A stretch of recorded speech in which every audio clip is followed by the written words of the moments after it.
Hey guys, this is Garrett McCouchy's Cummings. Sorry I haven't made a game review in such a long time, but today I'm going to review Die Hard Trilogy for the PS1. So let's get started. The first thing we notice here is that all the games are lined up in order.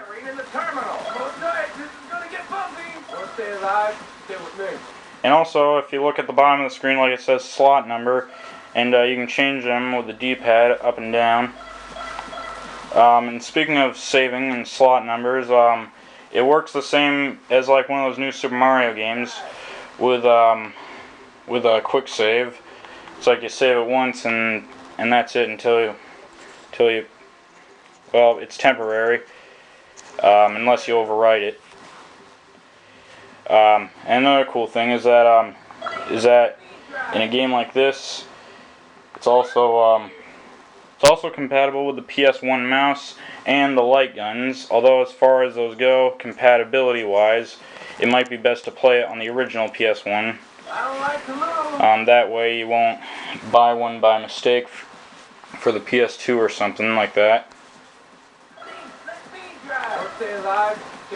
So anyway, let's get started with the games themselves. So each game in the collection is very different from each other. This one is a third-person shooter.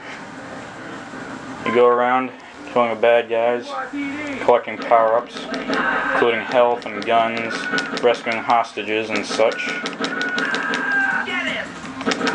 The best approach to take here is just run toward your enemy and shoot. Catches them by surprise. And you know, I'm surprised that this was an M-rated game, considering that's so far the only swear I've heard.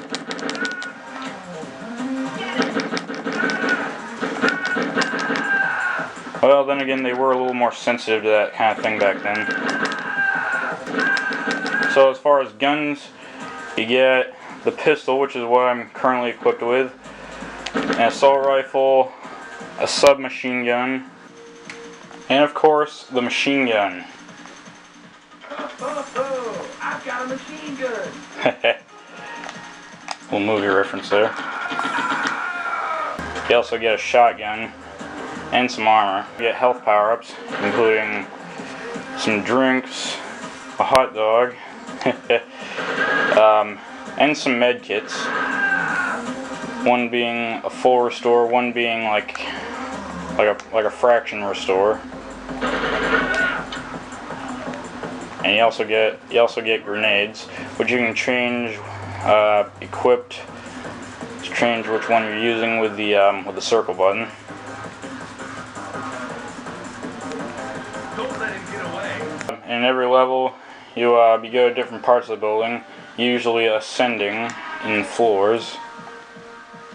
Usually.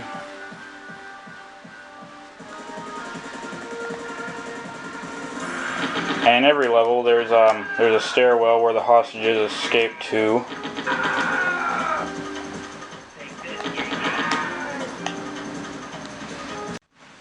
And at the end of every level, you don't want to mess around too long. You gotta find the elevator where the bomb is, and then head to the next floor.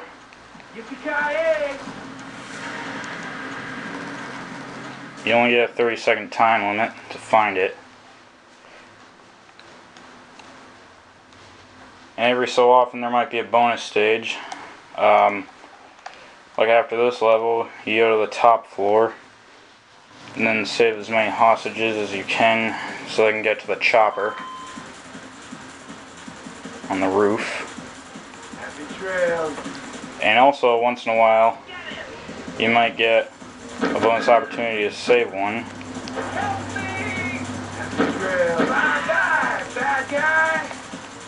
And get an extra life. Usually you're on a time limit of how long you can get the extra life.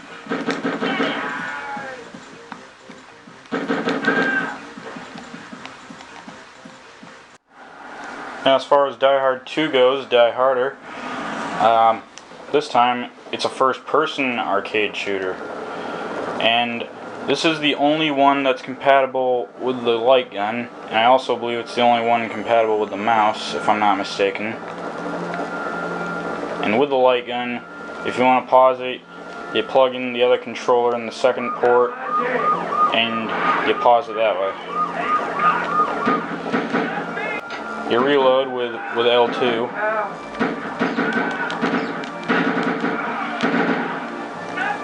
And you shoot the power-ups as they appear. So yeah, it really feels like you're playing an arcade game. You also have missiles and grenades, which can be activated by, I believe the square button and the circle button as well.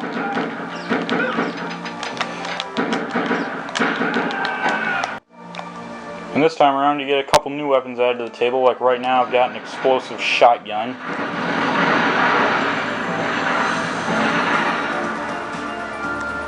Ho ho ho. As well as a couple new machine guns and assault rifles like the M16, the Beretta, etc.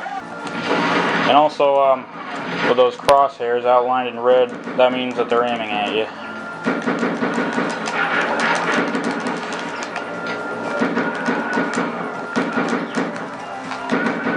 I must have been a good boy. Haha.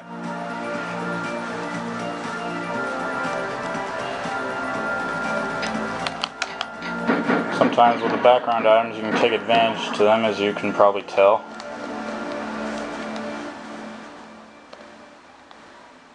More than meets the eye.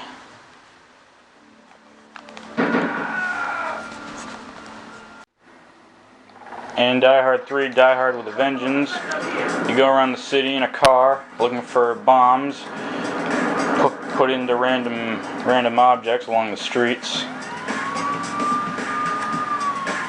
following the directions of the map, or the compass I should say, as well as your partner in the car. Hang on! Yeah! Eat this! Like Die Hard 2, you also get some power-ups and pickups that you find hidden along the street. And unlike the last two games, you're on a time limit. Unlike the last two. The only time in Die Hard 1 being is at the end of the levels. You gotta find the elevator with the bombs in. And for those of you who have a bunch of cars in your path, leave it to the MT to clear the street up for you. And also, depending on what level you're on, there might be different numbers of them, but there's also bomb cars they have to chase after and ram the heck out of until they blow up. Until they self-destruct.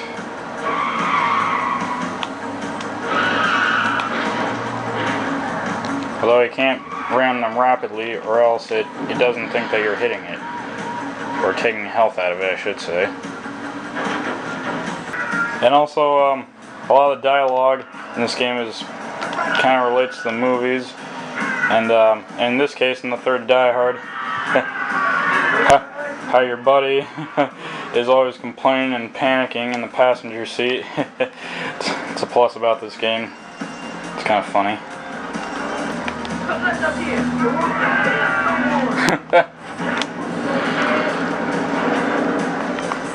That's another power up, the launch. Another cool thing about Die Hard Trilogy is, probably by looking at the screen you know where this is going, is that it was also, like a lot of PS1 games, an audio CD.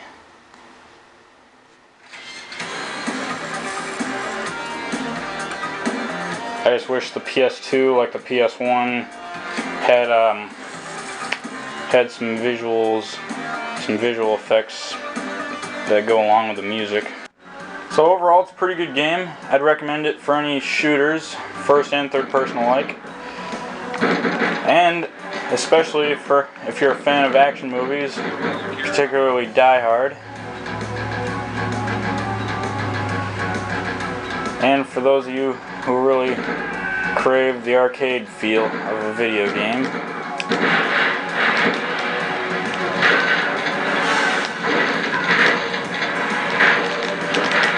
So yeah, I recommend it. And I would also recommend, well, I don't know for sure how the experience is, but I would also recommend getting either the mouse or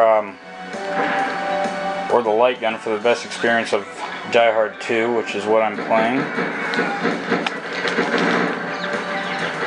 So yeah, this has been Garrett McCouchy's Cummings, and another review.